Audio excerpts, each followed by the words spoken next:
After the separation, during those first few days when Adam and the kids pulled away from the house in his Range Rover, Kit would stand in the driveway watching them go, not knowing who she was supposed to be without her children, what she was supposed to do, how she was supposed to fill 2 whole days without mouths to feed and small people to entertain.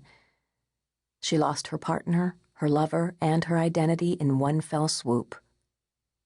She didn't have the energy to go out, although her social life shrank to almost nothing anyway.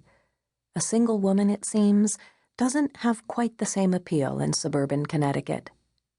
Their couple friends initially invited her out, feeling sorry for her or wanting to hear what had happened, but the invitations petered out, and she quickly realized that the friends she and Adam shared, their friends, would not necessarily remain her friends, because the chemistry just wasn't the same. And she couldn't even think about dating, although it was extraordinary how many people offered to set her up on blind dates within what felt like minutes of her separation. So she went to bed. Days would pass when she barely emerged from the comfort of her cocoon in the Grand Master Suite on the 2nd floor, aided by Ambien at night and pointless reality shows on the television during the day. She once watched almost 8 hours straight of Project Runway, even though she wasn't the least bit interested to begin with. But by hour 3, she was desperate to know who was next going to be Auf Wiedersehen off the show by the Glamazonian Heidi Klum. And then, when they finally agreed on a custody arrangement, she had the kids every other weekend. But by that time, Adam had agreed to sell the house and split the proceeds, and the resulting house hunt was like a well-needed injection of energy. They were lucky.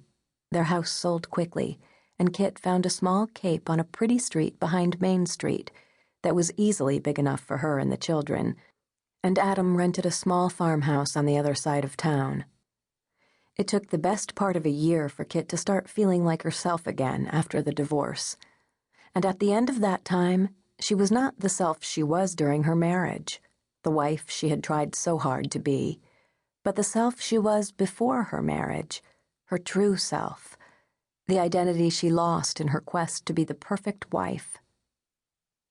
It is extraordinary, she thinks, picking up the phone and scrolling back through the numbers to see who has called, how much her life has changed. She was a wealthy Wall Street widow in a large house with immaculate children dressed in French designer kitty wear, complete with Land Rover, a wardrobe stuffed with Tony Birch, and a social life that involved going to the gym with the other Wall Street widows, then coming home to shower and change before attending a trunk show in someone's home. The trunk shows varied. Designer stationery featuring cute, colorful cartoons of women who were supposed to look like Kit and her friends, or jewelry made by a local, once high-powered, but now looking to find her creativity mother, charging exorbitant prices for semi-precious gemstones strung together with pretty clasps. Some held children's wear sales and displayed tie-dyed funky yoga pants for 3-year-olds, sparkly navel-bearing tops for toddlers. Others filled their homes with children's clothes from the catalogs, trying to induce mothers to order copious amounts of clothes. Whatever the trunk show, what they all had in common was the aim to satisfy the instant gratification gene that all Wall Street widows seemed to have.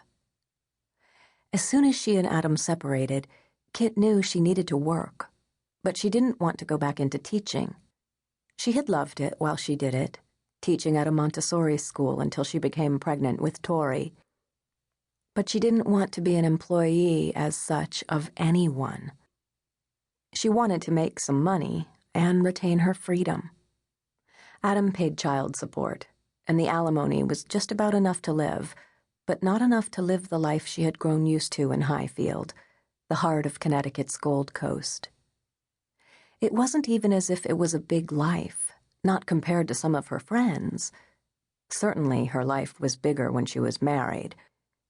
But one of the lovelier changes that occurred post-divorce was that she suddenly saw no reason to feel insecure around the women who used to cause her nervous breakdowns while waiting in the corridors outside the classrooms in preschool.